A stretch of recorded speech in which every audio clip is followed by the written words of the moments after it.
যখন বেরিয়েছিলাম আকাশ বেশ ঝকঝকে ছিল, কিন্তু মাঝ রাস্তায় যেতে না যেতেই আমাদের সঙ্গের সাথী হলো বৃষ্টি। আজকে আমরা কোথায় যাচ্ছিলাম? আমরা আজকে দীঘার উদ্দেশ্যে রওনা দিয়েছিলাম। এরকম বৃষ্টির ওয়েদারে কিন্তু ট্রাভেল করতে বেশ ভালো লাগে। আমরা বাসে করে দীঘা যাচ্ছিলাম। কোন বাসে গেছি, পুরো ডিটেলস, কোন হোটেলে ছিলাম, সব আপনাদের এই ভিডিওতে আমি শেয়ার করব। এই যে সেই বাস পরমেশ্বর। এই বাসটার ভাড়াটা কিন্তু খুবই কম, 350 টাকা ছিল, কিন্তু আমি সাজেস্ট করব এই বাসে না আসার জন্যই। টাইম প্রচণ্ড নেয়, খুব ধীরে ধীরে চলে। আর আমরা যেই হোটেলটায় উঠেছিলাম সেই হোটেলটা হলো জিসি ইন্টারন্যাশনাল। এটা নিউ দীঘাতে। দেখছেন চারিদিকে এর কিন্তু অনেক বড় বড় হোটেল আছে। এই হোটেলের রুমের রেন্ট, ভিতরের ভিউ সব আপনাদের সাথে আমি আস্তে আস্তে শেয়ার করব। যে হোটেল জিসি এখানে বারও আছে এই হোটেলের সাথে, আর তার সাথে কিন্তু এদের আলাদা করে লিকার শপও আছে। এই হোটেলটা কিন্তু একদম নিউ দীঘাতেই আছে, আর সি বিচ থেকে খুবই কাছে। হোটেলে গিয়ে ফ্রেশ হয়ে বেরিয়ে পড়লাম দীঘার মার্কেটে। দীঘার মার্কেট দেখছেন চারিদিকে কত লোক, আর আলোয় পুরো ভর্তি। এখন এত ভিড় হওয়ার একটাই কারণ, কেন কি সব স্কুলে সামার ভ্যাকেশন চলছে, তো বেশিরভাগ লোক দীঘা, পুরী এসব জায়গায় কিন্তু ঘুরতে আসছে। দীঘার মার্কেটে এসে সবথেকে আগে যেটা প্রথমেই চোখে পড়ে এখানের ফিশ মার্কেট। এই মার্কেটগুলো কিন্তু এই ছোট ছোট শপগুলো চারিদিকেই আপনারা পেয়ে যাবেন। দীঘায় এসে মাছ ভাজা খাওয়া তো মাস্ট। এখানে চিংড়ি, পমফ্রেট, অনেক রকমের কাঁকড়া, সব রকমেরই মাছ ছিল। আর মাছগুলো কিন্তু অনেকটাই ফ্রেশ ছিল, মানে এরকম না যে বাসি মাছেরা বিক্রি করছে। এরা কিন্তু মশলা মাখিয়ে মাছগুলো রেখেছে, আপনারা যেটা পছন্দ করবেন সেটাই এরা ভেজে দেবে। এখানে কিন্তু আপনারা এরকম অনেক ফিশ মার্কেট পাবেন। এরপরে আর ভিডিওতে আমাকে ভয়েস দিতে হবে না, আমার ভিডিও আমার বন্ধুরাই টেক ওভার করে নিয়েছিল। এরপরে আপনাদের সাথে কিছুক্ষণ ওরাই শেয়ার করবে যে আমরা দীঘাতে কি কি করলাম। আমরা এখন দীঘার বিচে সন্ধ্যাবেলা চা খেতে এসেছি। আমার মুখটা সাদা কিছু দেখা যাচ্ছে। সাদা দেখাচ্ছে রে, কালো দেখাচ্ছে না। এখানে দেখতে হবে। সবাই আসছে না এখন পর্যন্ত। একটা সব এখানে চশমা ঘেমে যাচ্ছে। সম্রাট, আপনি কিছু বলতে চান? ঘুম পাচ্ছে খুব। আর ঘুমোতে আপনার দুপুরটা কেরকম গেল? হেভি হেভি গেছে। বাসে গেছিল।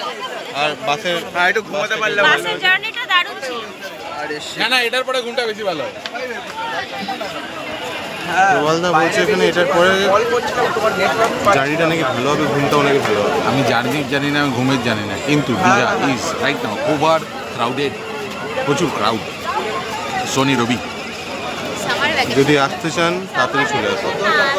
Summer vacation. দেখ কোনটা কিনবি দেখ। মাছ কিনতে অনেক রকমের মাছ আছে এখানে, আপনাদের দেখাচ্ছি। বলুন দাদা, কি কি আছে এখানে একটু?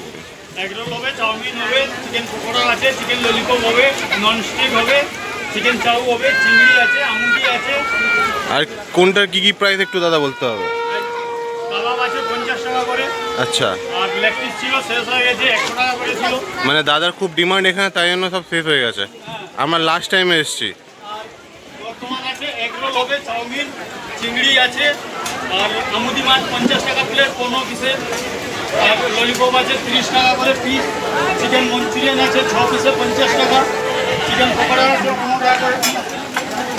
আমরা দেখছি এখানে কি কি ট্রাই করা যায়। আর ভেজ মঞ্চুরিয়ান হবে 30 টাকা করে প্লেট, এটা থাকে 15 পিস। আর এই বড় চিংড়িটা আছে 7 পিস 50 টাকা। আর 4 থেকে বড় চিংড়ি আছে, এটা 5 পিস 100 টাকা। বর্তমানে এই 1 প্লেট রকম পড়ে আছে। আর কুচো চিংড়ি ছিল 2.5 কিলো, বর্তমানে 1 প্লেট আছে, ওটা শেষ হয়ে গেছে। আপনাদের সব কিছু দেখিয়ে দিচ্ছি। আর আমুদি মাছ আছে 15 পিসে বলেছিলাম 50 টাকা। দাদা, আপনার দোকানের নামটা? আমার দোকানের নাম হচ্ছে ফ্যামিলি রেস্টুরেন্ট। কেউ যদি আসতে চান এখানে অনেক রকমের ভ্যারাইটি জিনিস আছে, আপনারা নিতে পারেন। আমরাও টেস্ট করবো এখনই। চিকেন চাউমিন হয়। রাত্রি 10টা বাজতে 10। সাউন্ড আসবে না। রৌনক দেখুন। সাউন্ড আসবে না।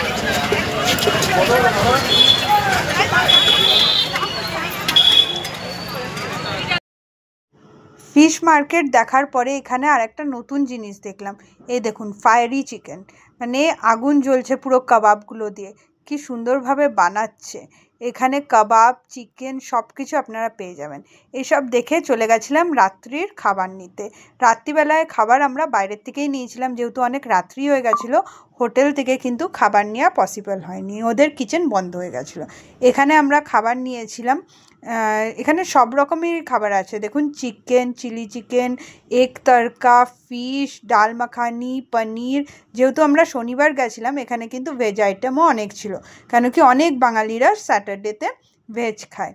আর চারিদিকে দেখুন কি সুন্দর লোকজন ভর্তি, যেহেতু স্যাটারডে সানডেতে এই দীঘাতে এখন লোকজন ভর্তি। আর এটা দেখুন, আপনার বলুন আর কে আছে?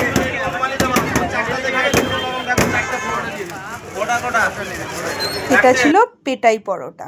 তারপরে একটু আগিয়ে গেলেই আমি দেখতে পেলাম এখানে চিকেন, যেরকম ফিশ মার্কেট ছিল সেরকমই, তাছাড়া 3 রকমের দেখুন গোটা চিকেন এখানে টাঙিয়ে রেখেছে, যেটার মধ্যে red, yellow and white colour, মানে 3 রকমের 3টে টেস্টের এখানে বড় বড় চিকেনগুলো টাঙানো। এর মধ্যে কিন্তু আপনারা কাবাব, ফিশ ফ্রাই সব কিছুই পেয়ে যাবেন। আমরা রাতের ডিনারটা কিন্তু এখান থেকেই উঠিয়েছিলাম। চলুন এবার আপনাদের সাথে শেয়ার করা যাক জিসি ইন্টারন্যাশনালের হোটেলের কিছু ডিটেলস।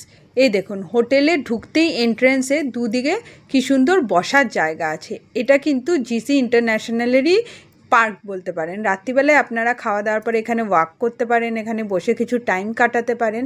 এই যে এটা হলো জিসি ইন্টারন্যাশনাল এন্ট্রান্স। এখান থেকে সোজা চলে গেলে রেস্টুরেন্ট, তারপরে বার, আর তারপরেই রয়েছে এদের রিসেপশন। এখানে কিন্তু পার্কিং, ওপেন পার্কিং এরিয়াও আছে। আপনারা যদি গাড়ি নিয়ে আসেন, এখানে আপনারা গাড়ি রাখতে পারেন। হোটেলটা কিন্তু বেশ সুন্দর। এই যে সিঁড়ি দিয়ে উপরে উঠে গিয়ে আমাদের রিসেপশনে গেছিলাম। রিসেপশনে ঢুকতেই একদম প্রথমেই যেটা চোখে পড়ে এদের ডেকোরেশনটা, এদের ইন্টেরিয়ার ডেকোরেশনটা খুবই সোভার আর খুবই সুন্দর ছিল। এখানে 24 ঘন্টা কিন্তু এদের রিসেপশনে লোক থাকে, মানে আপনাদের কোনো অসুবিধা হবে না। রুম সার্ভিস বা এদের রিসেপশনে আপনারা যখনই ফোন করবেন আপনারা কিন্তু এদের সার্ভিস পাবেন। আর এই ডেকোরেশনগুলো দেখেছেন কি সুন্দর। এখানে সিটিং এরিয়াও আছে, মানে এখানে বসে আপনারা ওয়েট করতে পারেন যতক্ষণ আপনাদের মানে হোটেল রুম দেওয়া হচ্ছে বা আপনাদের ফর্মালিটি পুরো করা হচ্ছে। আর এই যে এনাকে দেখছেন, ইনি হলেন এখানের মালিক। এইসব কথাবার্তা বলে আমরা আগিয়ে গেছিলাম আমাদের রুমের দিকে। রিসেপশন দিকে ভিতরে ঢুকতেই প্রথমে আপনাদের ডান হাতে থাকবে পুল।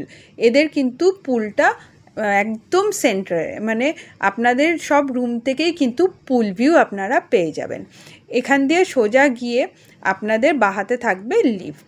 দেখেছেন কীরকম ঘোরানো ঘোরানো রাস্তাটা, আর ভিউটা কিন্তু খুবই ভালো। মানে পুলটা বেশ বড়, একসাথে আপনারা অনেকজন এনজয় করতে পারবেন। এরকম না যে মানে লোক বেশি হলে পরে গ্যাদারিং বেশি হয়ে যায়, এরকম না। পুলটা বেশ বড়, বাচ্চাদের জন্যও আলাদা পুল আছে। আর এর বাদিকেই যেতে আমাদের লিফট ছিল। লিফটে করে আমরা চলে গেছিলাম আমাদের রুমের দিকে। দেখতে পাচ্ছেন পুলটা একদম পরিষ্কার। রাত্রি 7টা অবধি কিন্তু এদের পুল ওপেন থাকে, সকালবেলার থেকে রাত 7টা অবধি ওপেন থাকে। এই যে লিফটে করে এবার আমরা চলে যাব আমাদের রুমের দিকে। এরই মাঝে বলে দিই, আপনাদের যদি আমার ভিডিওটা ভালো লাগে প্লিজ আমার চ্যানেলটাকে সাবস্ক্রাইব করে দেবেন, লাইক করে দেবেন আর শেয়ার করে দেবেন। আপনারা সাবস্ক্রাইব, লাইক, শেয়ার করলে কিন্তু আমার ভিডিও দেওয়ার উৎসাহটা অনেক বেড়ে যায়। আর দীঘার কিন্তু আরও 2টো পার্ট আসবে, তো তার জন্যে সেটা দেখার জন্যে আমার চ্যানেলটাকে অবশ্যই আপনারা সাবস্ক্রাইব করে নেবেন। আমাদের রুম ছিল 4th ফ্লোরে। বাস লিফটে একটু মানে ফটো টটো ওঠাতে চলে গেছিলাম আমাদের রুমের দিকে। এবার আপনাদের সাথে আমি শেয়ার করব ওখানে রুমের ভিউটা। হোটেলের এক্স্যাক্ট লোকেশন, ফোন নাম্বার, রুমের প্রাইস সব কিছু আমার ডেসক্রিপশন বক্সে দিয়ে দেওয়া থাকবে। আপনারা ওখান থেকে এই হোটেলের সব প্রাইস ডিটেলস পেয়ে যাবেন। এই যে লিফট থেকে বেরিয়ে বাদিকে ছিল আমাদের রুমটা। পুরো 4th ফ্লোরটা কিন্তু আমাদের দিয়ে দেওয়া হয়েছিল। আর এই দেখুন এটা হলো পুল। বললাম না চারিদিক দিয়ে পুলটাকে দেখা যায়, মাঝখানে পুলটা। 403 ছিল আমাদের রুম নাম্বার। রুমটা ছোটোখাটোর মধ্যে কিন্তু বেশ ভালো ছিল। ডাবল বেডের এই রুমটা ছিল। এখানে কিন্তু মডার্ন সব অ্যামিনিটিসই ছিল, টিভি, কাবার্ড, ছোটোর মধ্যে কিন্তু বেশ গোছানো ছিল। এখানে দেখুন, এই দেখুন লাগেজ রাখার জায়গা ছিল, এখানে কাবার্ড ছিল, তাছাড়া এখানে হ্যাঙ্গার, আর যা যা একটা রুমে থাকে সব কিছুই কিন্তু এখানে অ্যাভেলেবেল ছিল। এই যে আয়না, ফোন, রিসেপশনে, আর দুটো করে এরা কিন্তু কমপ্লিমেন্টারি মিনারেল ওয়াটারও দেয়। এসি সব কিছুই কিন্তু বেশ ভালোই ছিল। প্রাইস হিসাবে এই হোটেলটা একদম পারফেক্ট ছিল। এটা খুব চিপে আমার মনে হলো যে এই হোটেলটা। তার সাথে খাওয়া দাওয়াও আমি আমার নেক্সট ভিডিওতে আপনাদের সাথে শেয়ার করব। এখানে এইটুকুনি আপনাদের সাথে আমি শেয়ার করলাম। আরও ভিডিও আমার আসতে থাকবে, তার জন্য আবারও বলছি আমার চ্যানেলটাকে সাবস্ক্রাইব করে নেবেন। এখানের ওয়াশরুমটাও কিন্তু বেশ পরিষ্কার পরিচ্ছন্ন ছিল। একটা বেসিন ছিল, এখানে ওরা শ্যাম্পু, পেস্ট এগুলো দিয়েছিল, একটা আয়না, আর এখানে শাওয়ার, টয়লেট, যা যা একটা ওয়াশরুমে থাকে সেই সব কিছুই ছিল, কিন্তু গিজার সব কিছু ছিল। রুমটা কিন্তু বেশ ভালো ছিল। এসবের পরে আমরা একটু এনজয় করলাম, আর এইভাবেই আমাদের এই ভিডিওটা আমি আজকে শেষ করলাম।